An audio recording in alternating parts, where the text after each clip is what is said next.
It's been a while since we've seen an honest-to-goodness turntable video game here in the US. Konami experimented a bit with Beatmania, but it's been a pretty dry decade. That's part of what makes Activision's DJ Hero so exciting. It's a new peripheral with a new take on how rhythm games are played. It's also exciting because it represents genres of music that aren't getting much attention from the power duo of Rock Band and Guitar Hero, like various forms of electronic dance music and hip-hop. With a cool set list that's implemented in a unique way and a peripheral that backs up the on-screen action pretty well, DJ Hero is a solid start to what will probably make for a fruitful franchise. Sorry to open up by looking ahead to sequels that haven't been announced yet, but the big thing you'll probably notice about DJ Hero is that it's a first-generation product. Remember how the original Guitar Hero didn't really let you do too much more other than play the songs and look at your score? That's most of what DJ Hero has to offer.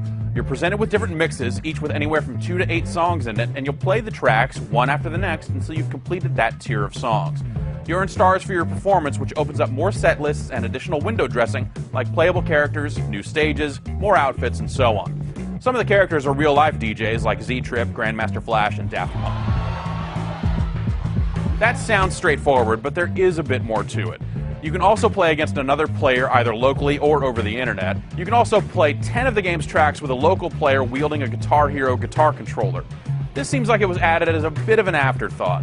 Sure, these custom mixes aren't found in a non-guitar format, but the guitar parts can be repetitive in some cases and get lost in the cacophony of DJ whistles and scratching in others. The game is played with one of these, a custom-built turntable controller that has a crossfader, an effects dial, and a button to activate Euphoria, which is the game's equivalent of Guitar Hero's Star Power, and a turntable with 3 buttons on it.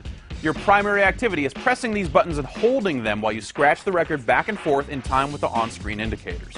The game will also tell you when to flip the crossfader back and forth, which cuts between the 2 records. For the most part, the controller is fine, but scratching while holding down the buttons feels a bit weird. It's like the turntable platter is a bit too heavy, so it gets moving with a bit of momentum when you're scratching.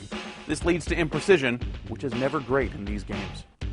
Also, you'll probably need to spend some serious time with the controller to get used to hitting it without looking down at it all the time.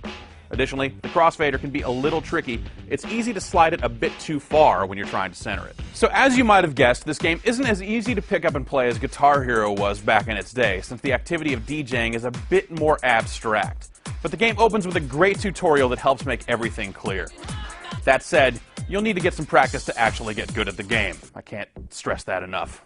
It didn't take much time for me to start getting 5 stars on every song I encountered on Medium, but the 2 harder difficulties make meaningful changes to the way the game is played, making it both more difficult and more rewarding. While playing on Medium, I felt like I was growing into the harder difficulties as I played. There's a really sharp soundtrack in DJ Hero that covers a lot of different genres. Each track is built from 2 or more different songs, and they're mashed together to form something new and kind of crazy. Sometimes it works out perfectly, like when Daft Punk and Queen are dropped into one track. Other times it feels a little hokey, like when DJ Z-Trip and Murs reworked Foreigner's Jukebox Hero into a song about turntables called, you know, DJ Hero. Visually, DJ Hero does the same thing that all games like this do. You'll be too busy focusing on the highway to see what buttons you need to hit in order to notice the variety of backgrounds and characters. One thing you'll definitely notice, though, are the constantly flashing lights in some areas. At times, I felt like the game should stop and throw up one of those epilepsy warnings. Last night, I seriously thought about sliding a wallet under my tongue, you know, like just in case. It actually looks really cool if you take time to sit down and look at it. The game, not my wallet. It's a bit bare bones, and the turntable controller feels like it could have been better in a couple of spots. But as the start to something new, DJ Hero provides a very strong foundation that things like additional downloadable content or full-fledged sequels could really build on. If you've been fiending for a rhythm game that represents a different style of music, or you just like cutting and scratching, DJ Hero's a lot of fun.